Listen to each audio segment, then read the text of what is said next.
The head of the Yemeni government's military team, General Samir al-Sabri, affirmed the government's continued commitment to the truce. This came in the team's meeting with the Office of the UN Envoy after arrival in the Jordanian capital Amman to participate in the meeting called by the UN Envoy. This report has more details.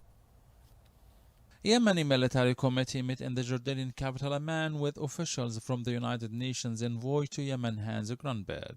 The two parties discussed violation of the truce and the United Nations-sponsored ceasefire. The meeting of the government military committee in Amman is concerned with security issues, and the government team reiterated that the military committee is not concerned with discussing reopening of Taiz routes. The government team denied the Houthi claims that there is a new round of negotiations regarding the opening of crossings and routes in Taiz. The team asserted that the Amman security meeting will only address the violations and the truce. The government team also referred to the military actions that threaten the truce by the Houthi militia, and that this meeting is supposed to put an end to such hostilities. The discussions in Amman include the consolidation of the truce, especially from the military point of view, after witnessing many violations by the Houthi militia in terms of shooting drones and missiles on residential neighborhoods and cities,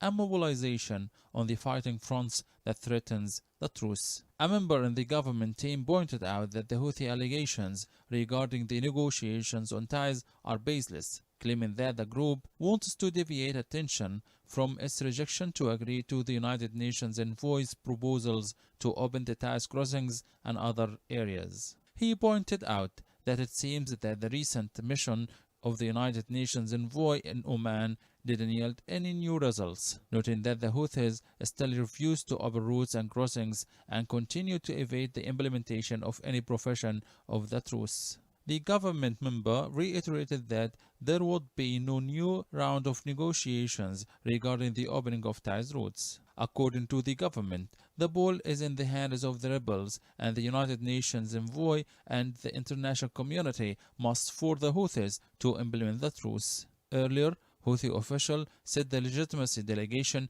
didn't attend the negotiations, saying it isn't serious about alleviating the suffering of the people of Taiz. Head of the Presidential Leadership Council, Rashad al-Alimi, affirmed to the United Nations envoy to Yemen that the government delegation will not discuss any new issues with the Houthi militia before lifting the siege on Taiz and opening roads. Opening Taiz roads seems the